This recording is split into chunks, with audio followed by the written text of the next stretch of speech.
And we're live. All right. Welcome everyone to the School Marketing Show Live. My name is Kristen, and as always, I am joined by the brilliant Mia.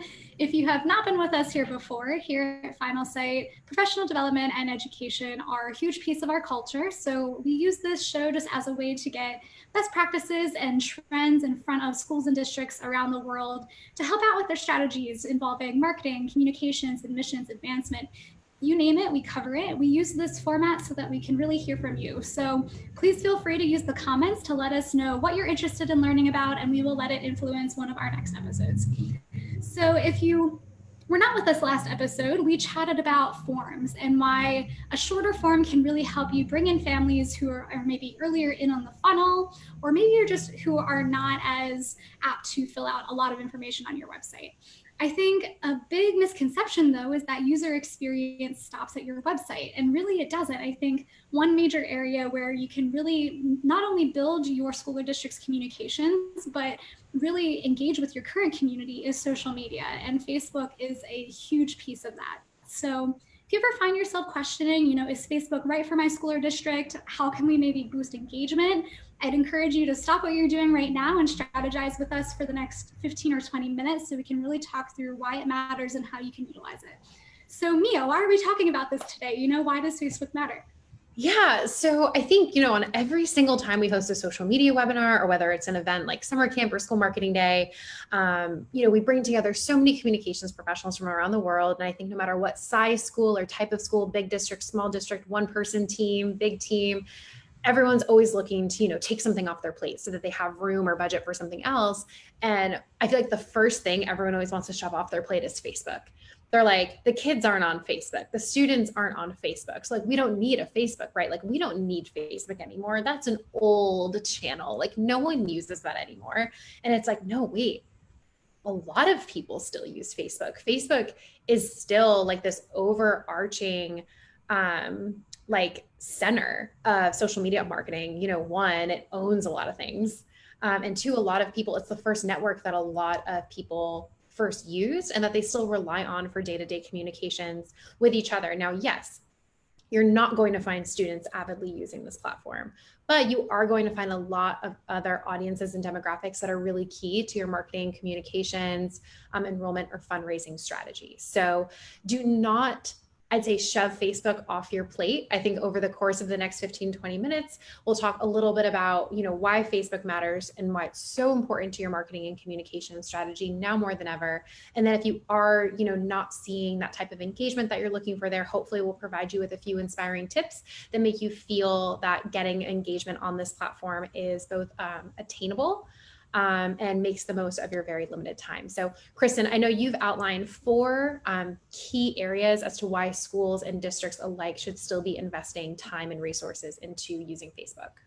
Yeah, absolutely. So just as you were saying, your students may not be on Facebook. They probably aren't. If you did a quick survey, I'm sure they would all say, Facebook, I don't want to be on that. But they would say my parents are on Facebook. And that's part of the reason they are not on Facebook.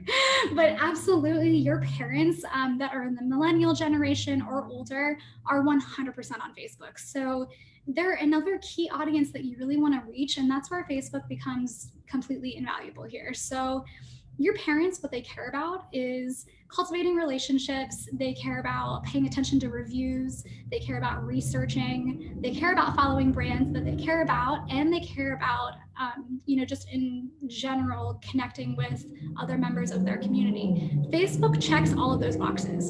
So Facebook, one, has Facebook groups. Your parents are definitely, most likely, I shouldn't say definitely, they most likely are in Facebook groups, at least one.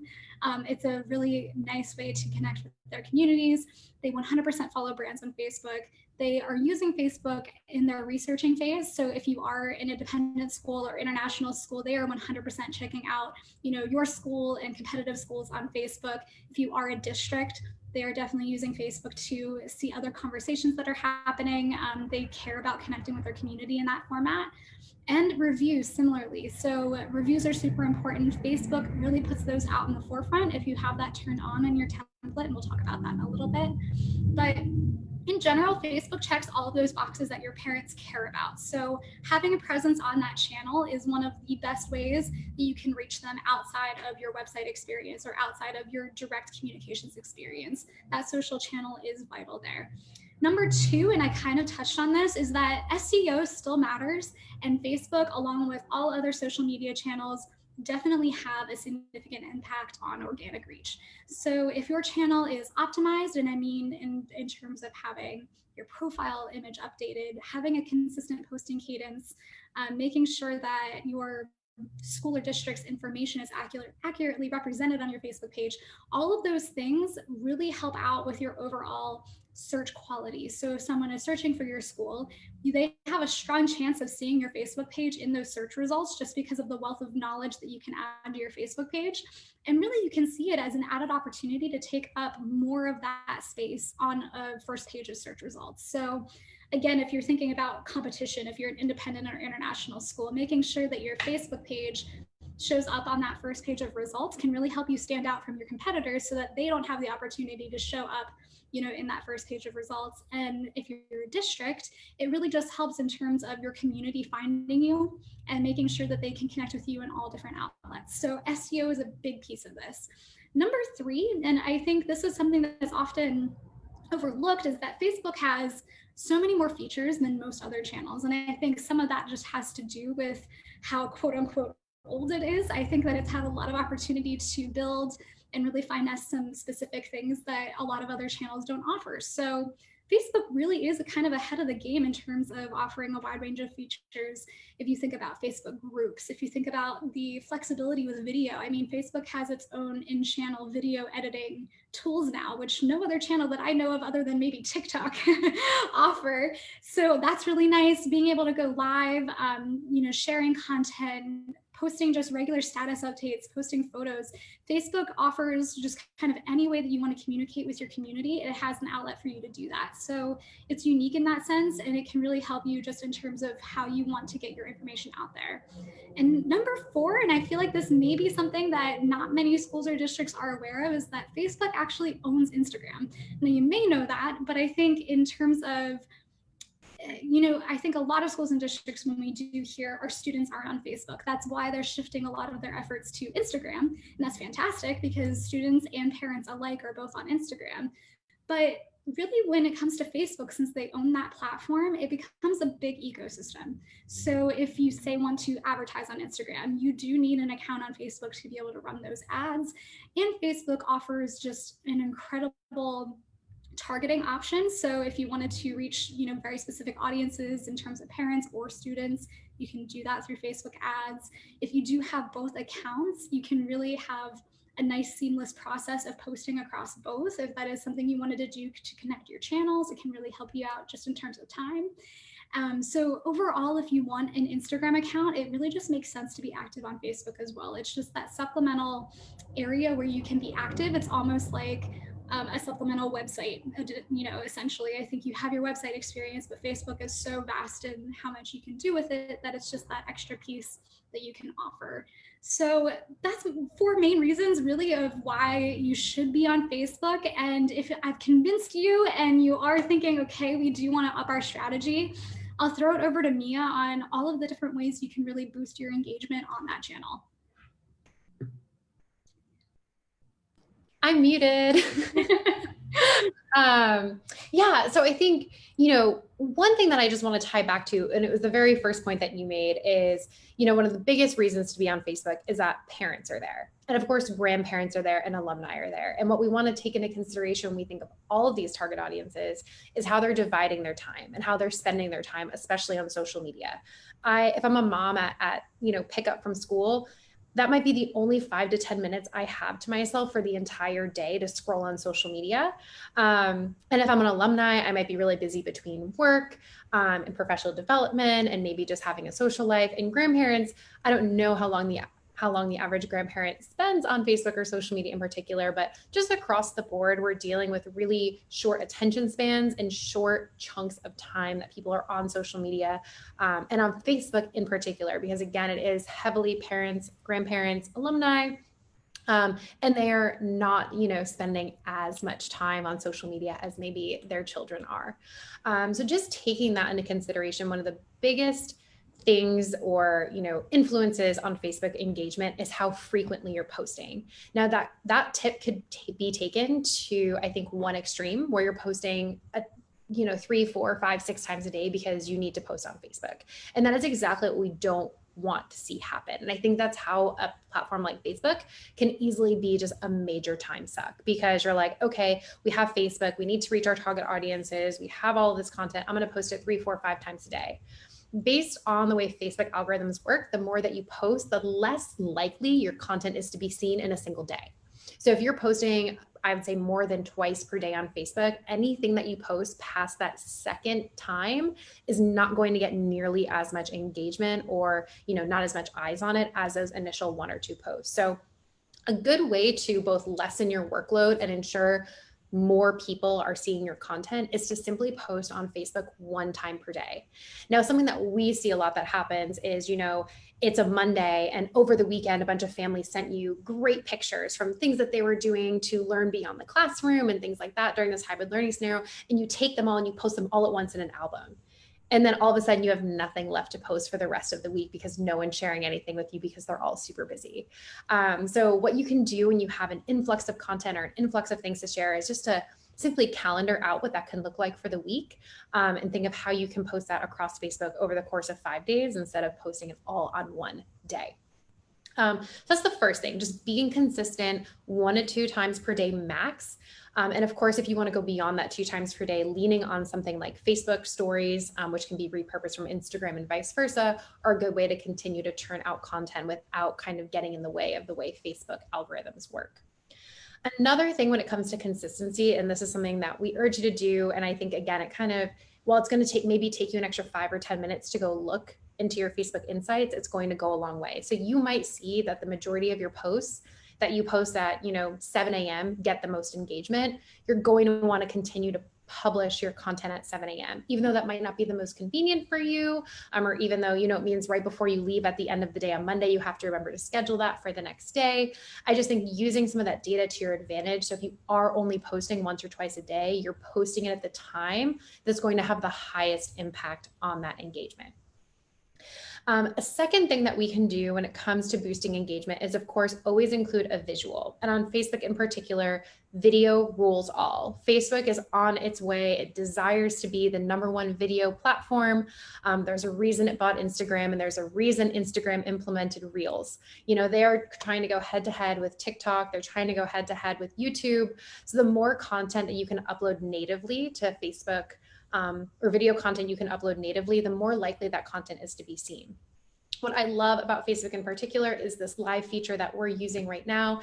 It doesn't require a lot of prep work. It doesn't require a lot of expertise. It doesn't really require, really any technical savviness. You can have your superintendent, your head of school, your director of admissions, a student, a parent, an alumni, anyone hop on Facebook Live and talk about a certain topic. When it comes to going on Facebook, if you can have a regular cadence with that so people know when to expect it, that's great. But it's also really good for just cutting through the noise, at random to get people's attention. It can also work. So whether you have a succinct strategy behind it or something a little bit more random, just integrating that into your campaign is great. Now, something else that you can do, and this is like always one of my favorite video hacks, is video doesn't always have to look like this. Video can be photos to music, and you can build something like that in a free tool like Animoto or Canva, and Facebook is still going to recognize that as video content. But you didn't actually need to go through the effort of making a video or finding someone who's comfortable to talk on camera. That's kind of an easy way to test out if video works better for you by just taking some of those photos that you get, taking some information and building it in a tool like Animoto or Canva, which both have free options. Another way to boost engagement is create Facebook groups. I am notoriously known as the broken record on school Facebook groups. But what I love about Facebook groups is the algorithm favors content posted here. So if you need your community to see something and you don't want to, I would say, bog down your public facing Facebook page, a Facebook group is a really good way to reach your current community. So you can almost think of your public facing page as, that second version of your website, a place where you're showcasing the best of the best. But you can have a Facebook group where you are posting 3, 4, 5, 6 times a day to keep parents in the loop about what they need to know. It can also be private, so that that information isn't getting out into the community that you don't want to get out into the community for both safety reasons or even reputation reasons. There are also quite a few, I think, Kristen, going back to those special tools or functionalities that Facebook has that other platforms don't. With Facebook, you can customize your header image. You can customize that profile image. You can customize the button that people can link to on your Facebook page. You can add an our story section on that Facebook page to make it a little bit more engaging and a little bit more personable. So there's a lot of kind of in-platform components that you can use to enrich that social media experience there. Some other things that you can do on the platform, there's those, they're kind of like little cards that have, the color background that you can add content through. There's polls. Again, there's stories that you can use here. There's lots of tools that you can use to reach your community and just build engagement. So I encourage you to try different things, but try different things remembering the fact that we're trying to reach parents, we're trying to reach grandparents. So when are they using their phones? When are they on social media? Probably first thing in the morning when they're in carpool drop off, unfortunately. Hopefully they're not texting and driving or Facebooking and driving, maybe on their lunch break. And then honestly, probably after their kids go to sleep, right? So we're thinking, kind of in that initial 6 to 8 a.m., 12 to 1, and then maybe honestly, again, not until 7 to 9 p.m. at night, where it's that mindless scrolling and we're kind of just like looking for a way to unwind. So I think if we can take that into consideration, and I think, Kristen, if we can have everyone take one more thing into consideration that we preach a lot is do not use Facebook as your core communications tool. While you might really want to boost engagement on this platform and really boost brand awareness and keep your community excited and engaged, this is not the first place that you should be going to communicate about, COVID-19 related updates or closures. This is really a place to celebrate, engage, inspire, and inform your community about the most important things, but it should not be like your communication hub. Your website should always remain your communication hub with all of that key information. So that's Facebook. I think if we could summarize this in a nutshell, I think, everyone is looking to just take something and say, okay, we don't need to do this. We have so much on our plate. COVID-19 has, really just added a bunch of extra layers that we never had anticipated, never had planned for. But unfortunately, Facebook is not going anywhere, especially if you're trying to reach and engage millennial parents, grandparents, and of course, those millennial alumni, in addition to baby boomers and Gen X.